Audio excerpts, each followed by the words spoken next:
To hold intelligent conversations as a young woman, we need to make sure that we know a little about everything.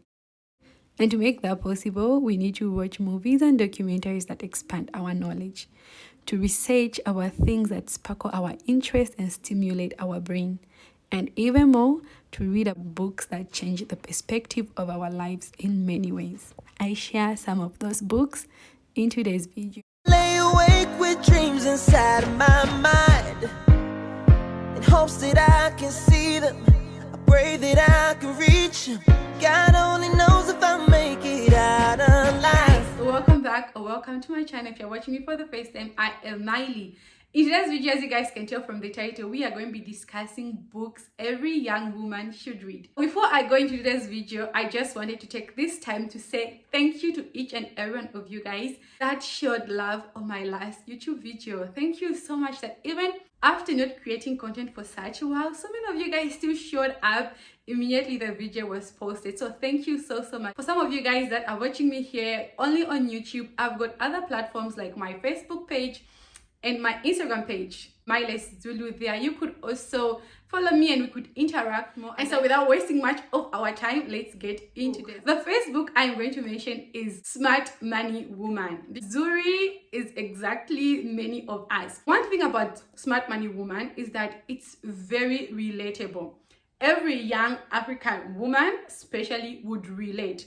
It brings the aspect of managing your finances. It shows the impulsive spending that most of us like to do, and also not only as an individual, it brings how relationships, marriage, and even friendships, family can affect your finances. So if you have not read that book, honestly, check the book out. And if you're not a reader, just watch it from Netflix. I would recommend it for every young woman out there. And the second book is Woman Evolve. Sarah Jakes bringing in this aspect of Eve. Eve was told the instructions, meaning she knew exactly what she was supposed to do. But did she do it? No. And how many of us can relate with being an Eve in this journey of life? We know better, but we do not do better. But even as much as Eve made a mistake, God did not abandon the intention that he had for her. The same way with every young woman here, like maybe you could be thinking your past, mistakes, regrets, and we're beating ourselves up. But it's a reminder that God, just like he didn't change the intention that he had for Eve, even after Eve made that mistake, he also doesn't change his intention for us.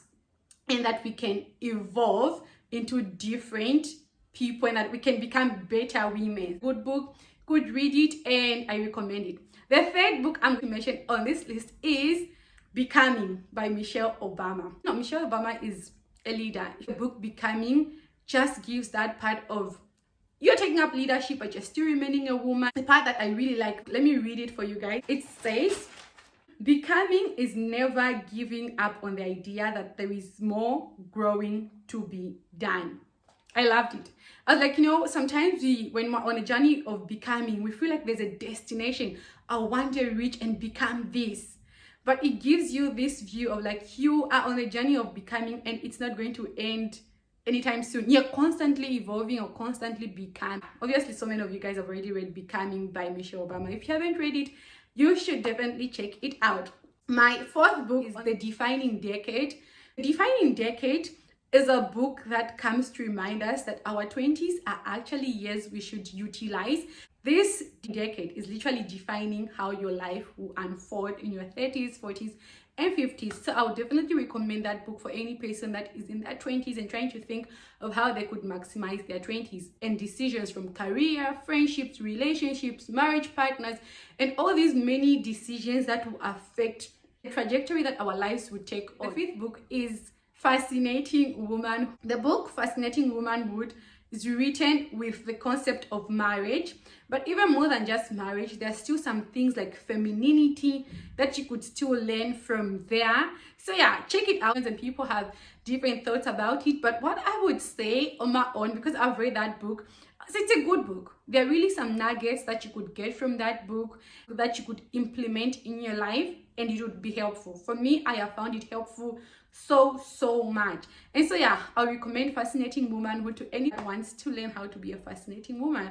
And then the last book on my list is definitely my favorite of all, the only book that I'm going to mention that is written by a man, because I couldn't find any better book than this one, Boundaries by Henry Cloud.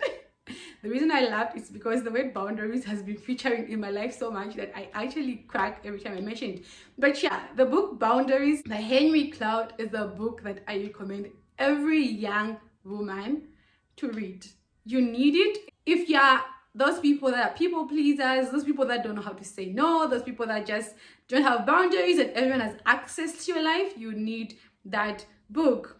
I have mentioned the 7 books that I wanted to share with you guys that every young woman should read. There is so many more books that I could honestly mention, but these are my favorite in the moment. I would also like you guys to comment down below which book you are reading and which of these books you would like me to share with you. I have soft copies of all of them, and I wouldn't mind sharing some of them or all of them with you guys. And so thank you so much for watching until the end. And from me, as I always say, don't forget to be the best version of you, and see you guys in my next. Bye.